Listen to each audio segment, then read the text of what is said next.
Hey, what's good, YouTube?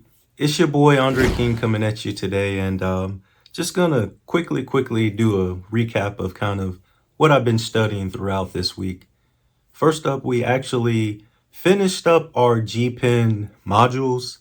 There's 6 chapters. I guess you can call them chapters, but pretty lengthy. I think the videos were 16-ish hours in length, and we started that, of course, a few weeks ago, but we went ahead and completed those and went ahead and took our first of 2 practice tests.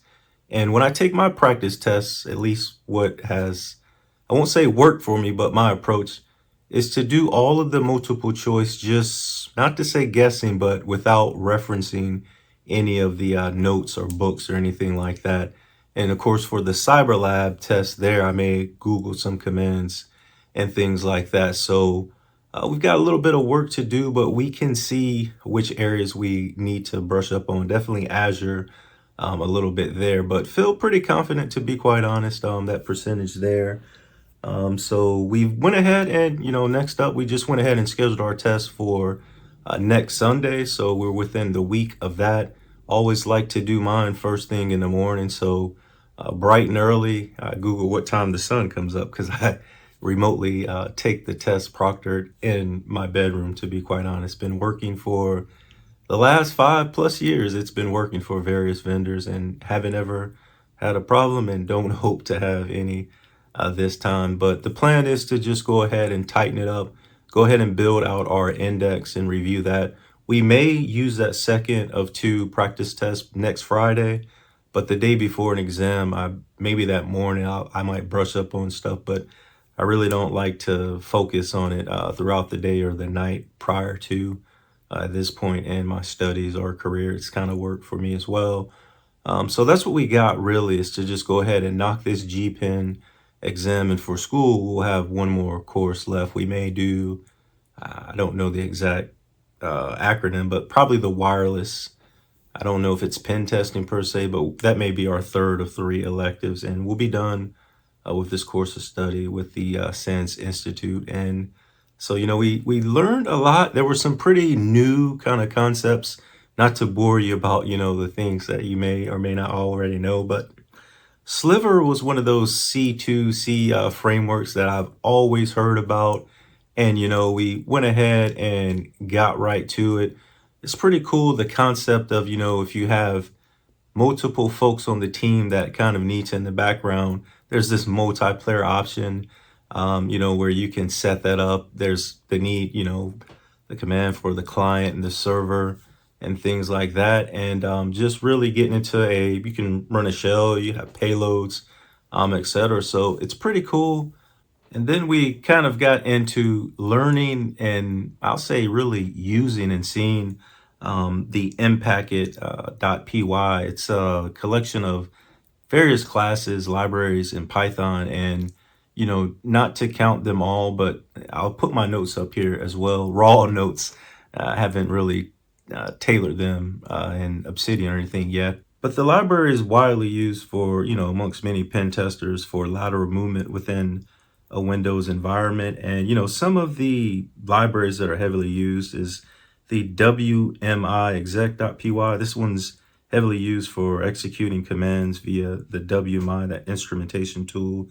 And it often bypasses detection because it's one of those native Windows protocols. So it's a reason why it can be heavily utilized. I don't know if you call that living off. I don't know if you call that living off the land, but I guess if it's native, it would fall into that category. psexec.py is technically used to connect to admin shares. SMB is one of those things. There's a cousin, SMB exec.py as well, but you can run the services to kind of interactively have remote command execution. Secrets dump.py is another one of those that can help you extract secrets, the NTLM hashes. We got some notes here on that, and Kerberos keys, from the remote machines. That's when you get into learning about if you can get to the DC or the ntds.dit, you can clone it and, take a look offline. There's so much valuable information in there. We're after those hashes, at this point, And the cool thing as well, is I think I forget the name, but there's always that golden ticket, the Kerberoasting, just knowing when and how to apply it and what's required. You definitely need to know the domain, need to get your hands on, a password, or the cool thing is, this command here that you can see, the get users SPN, service principal names. You can see that we can actually, I don't have it here in this sample line of code. I think I don't know if it's -H. I know that's helpful a lot, but you can actually pass in the hash, as opposed to having to have the password. And that's the power and the beauty of a lot of these tools is just understanding like what requirements or what details or information that you need to be able to do it within the network. Of course, we're trying to do lateral movement on that Windows side, but and then rinse, repeat, restart our recon anytime we get a new username or set of credentials. We start that process all over again, and try not to overlook anything. But a lot of useful, again, raw notes that we have here. Yeah, I'll make it make sense a little bit. This note taking is more for the exam, which looks completely different than for the OSCP, the notes that I take. There's just a method to the madness with these GIAC. I never know if that's the right way to say it, but exams that have helped me when you get 3 or 4 hours. This exam is 3 hours, but the way you're looking and flipping through the books that you have, the six books that we'll have there, and then your notes and your index, etc. It's just the way I like to line them up, and to be able to flip it, printing on both sides of the pages, and it's what has worked for me. So a lot of pretty useful things, not only for the GPEN exam, but also some of this knowledge can carry over and be utilized on the OSCP. So was super, super wet behind the ears a month ago. I want to say we may have started poking into the Windows environment. We were super heavy on Linux.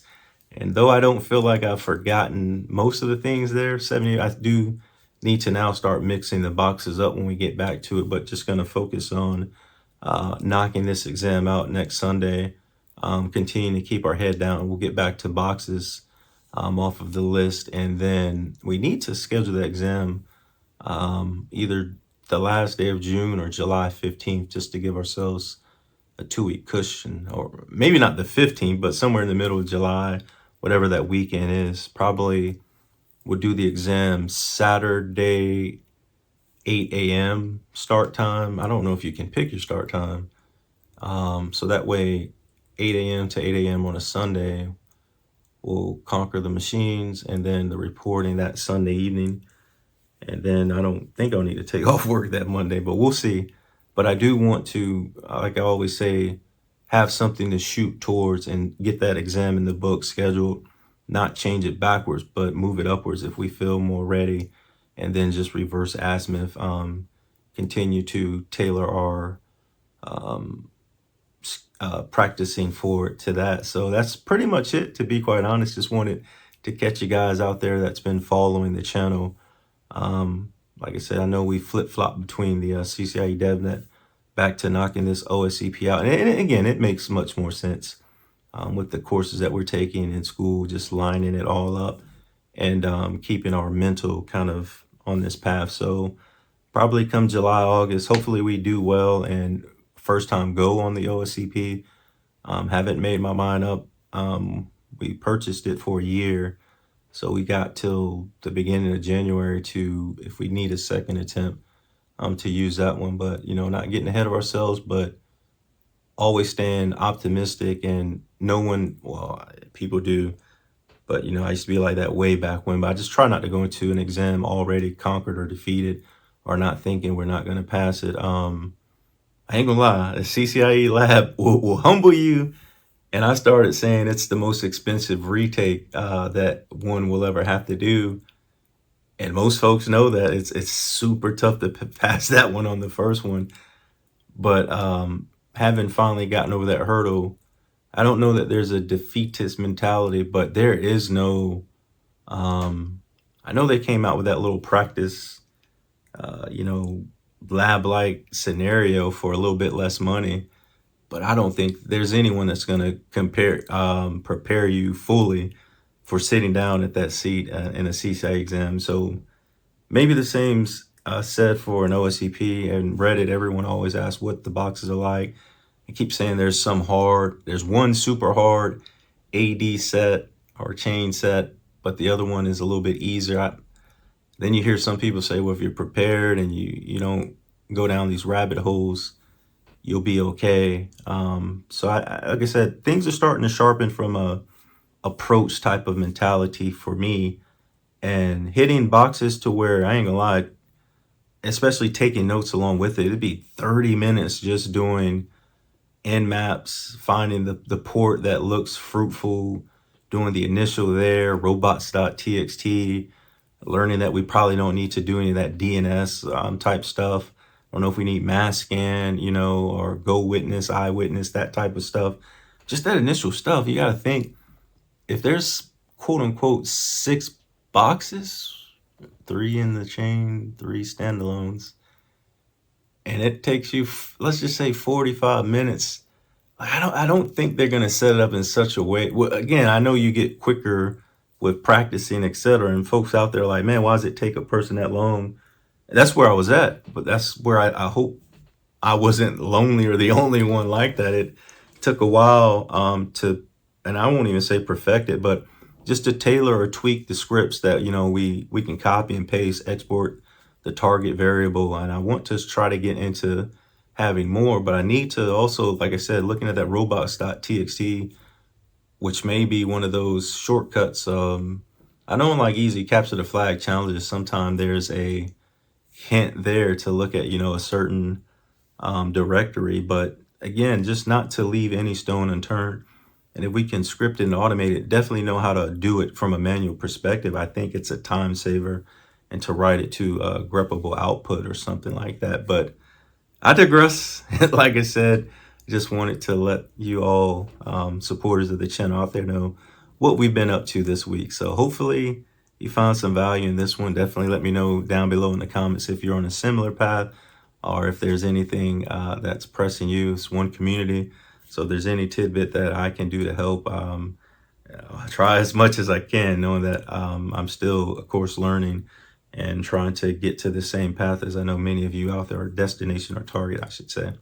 But I want to thank each and every one of you out there for always rocking in here with the channel. And until next time, stay safe, take care of yourselves. Peace.